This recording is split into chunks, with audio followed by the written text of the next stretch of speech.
the draft resolution has not been adopted owing to the negative vote of a permanent member of the Council.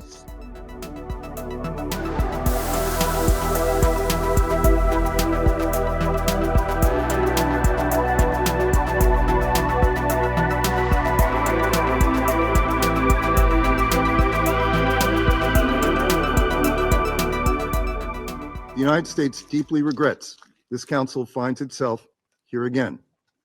The United States worked for weeks in good faith to avoid this outcome. We made clear throughout negotiations we could not support an unconditional ceasefire that failed to release the hostages. Because, as this Council has previously called for, a durable end to the war must come with the release of the hostages. These two urgent goals are inextricably linked. This resolution abandoned that necessity, and for that reason, the United States could not support it. Simply put, this resolution would have sent a dangerous message to Hamas. There's no need to come back to the negotiating table.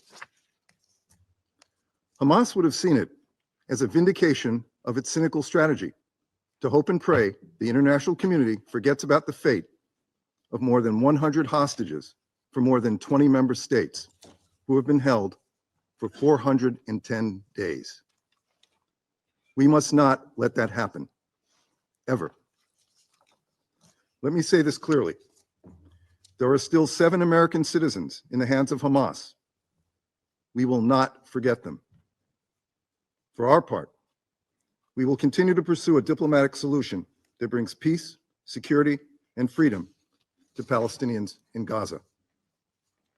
The United States, along with partners in the region, has worked tirelessly to achieve such a deal. But we are not there yet. Why?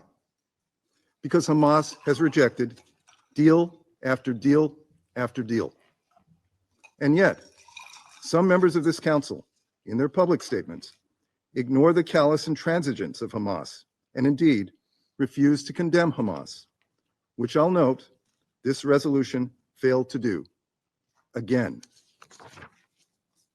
Some members of this Council don't seem to want to confront the reality that today, it is not Israel standing in the way of a ceasefire and hostage deal. It is Hamas. Israel has said it is prepared to have a temporary ceasefire in exchange for the release of a few hostages, and then build on that to bring each and every hostage home. Colleagues, the messages we send to the world through these resolutions, they matter. And this resolution had several other problems. Among the most glaring, I've already mentioned the failure to condemn Hamas for its October 7 terrorist attack. It's inexplicable that more than 13 months since that day, some members of this Council are missing the plot, that they refuse to acknowledge it is Hamas that instigated this conflict. It is Hamas that has put millions of Palestinian civilians in harm's way and has brought the region to the precipice of a broader war. China is very disappointed with the result of today's vote. Guyana, Algeria, and the other E10 members of the Council demonstrated maximum amount of sincerity and constructiveness during the consultation of the draft resolution. The US long use of the veto has dashed the hope of the people of Gaza for survival, pushing them further into darkness and desperation. I said during the Council's debate on Monday that every moment will be recorded in history and will be judged by history. We cannot imagine how the vote today, as well as the Security Council's failure to respond to the Gaza's conflict over the past 13 months, can escape the harsh judgment of history.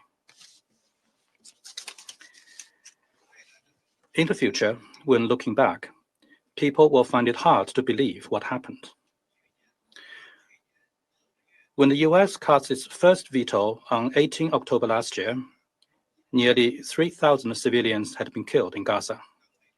By the time the US cast its second veto, 17,000 people had been killed as a result of Israeli bombardment.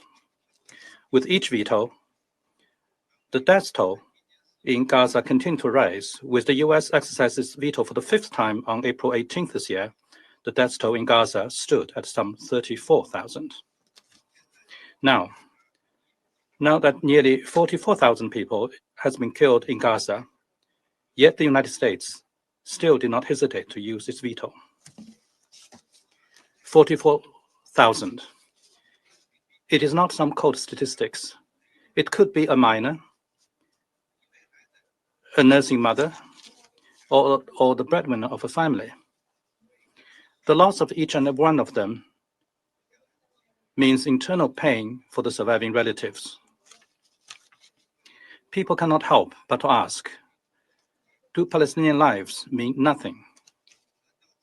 Can't the deaths of 44,000 people win even a little bit of sympathy from the United States? How many more people have to die before they wake up from their pretend slumber?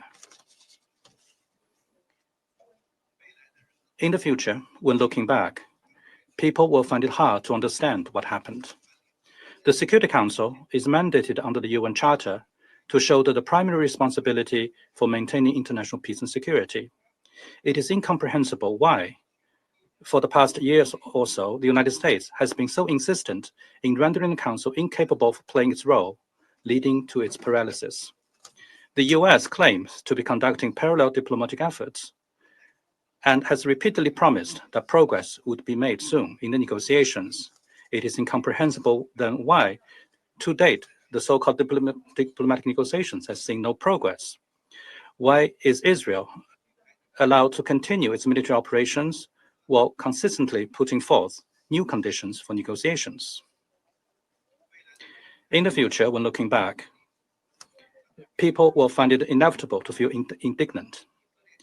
Israel has flagrantly breached every red line of international humanitarian law, with its actions causing an unprecedented humanitarian disaster. But even as famine is imminent in Gaza, the United States always seems to be able to find a justification to defend Israel.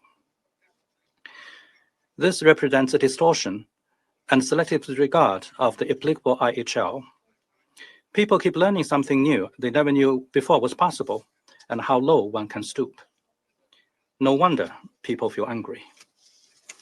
People's indignation also stems from the fact that the continued supply of weapons from the US has become a decisive factor in the war lasting so long, causing so many casualties and so much destruction.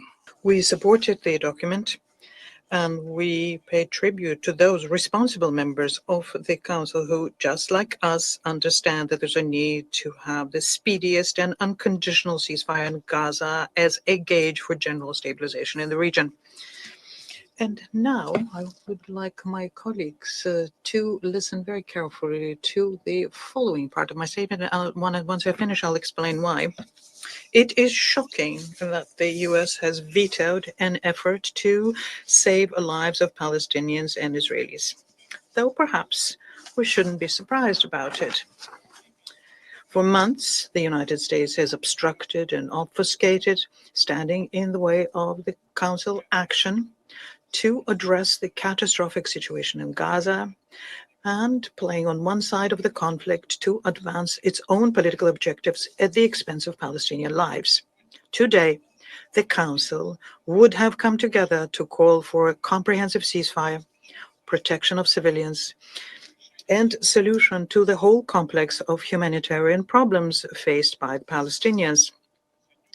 The US claims it is in the interest of the regions, but votes against a resolution supported by the majority of regional countries, and which would have passed for the benefit of the region. We could have demanded today an immediate, unconditional, and sustainable ceasefire in Gaza, as well as an immediate and unconditional release of all hostages.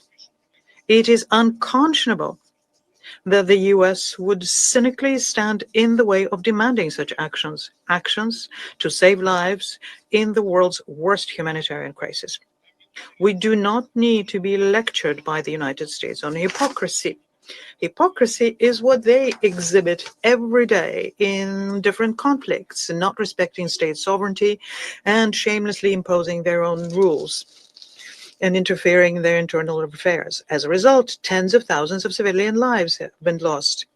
We are watching the situation closely and will continue to call out abuses and those who are responsible, particularly the United States. We must continue to amplify the voices of Palestinian people who are calling for peace, prosperity, and justice. And the United States cannot stand in the way of that. You gathered, I take it, that what I've just quoted is almost a direct quote from yesterday's statement by the United States during the voting on the resolution on Sudan. And in our view, this was a very appropriate quote.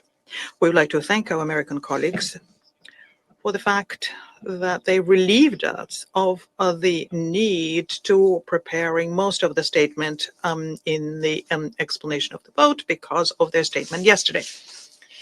Now I will address my American colleagues and say that you today have definitively shown that you are fully responsible for the death of tens of thousands of innocent civilians, for the privations of refugees, suffering of hostages, and the illegally detained Palestinians. It was very interesting to hear the representative of the American representative today in the wake of the vote, for example. He said that the resolution does not contain provisions on the release of hostages. Well, it does contain such a provision. Perhaps the U.S. representative should read through the resolution before voting against it. He also stated that the resolution does not have a condemnation of the attack on the 7th of October. I would like to remind our American colleagues here that it was the United States who, on the 18th of October 2023, vetoed a Security Council resolution which condemned a condemnation of the 7th of October attack. The United States positioned themselves as a key partner, not just for Israel, but also for the Arab states. But they vote against resolutions who are in the interest of all of the Arabs and supported by the Arabs themselves. If the draft had been passed, we could have demanded that Israel end its deadly attacks in Gaza, in the West Bank, that it rein in its continued aggression against Lebanon and Syria. We could have sent a very clear signal to the parties to end violence and move on to the political and diplomatic settlement of the Palestinian issue. But the cold and cynical opposition by the United States to the simple demand on behalf of the Council to save human lives is an unconscionable and inhumane act. We have no doubt that the Israelis themselves are interested in ending the spiral of violence, and we categorically reject attempts to present the events on the 7th of October of 2023 as the starting point for the bloody events in the region now. The reasons for that are much deeper, and they have to do with a very old historic injustice where one side was given the opportunity to create their own state, and others have been consistently denied the exact same right.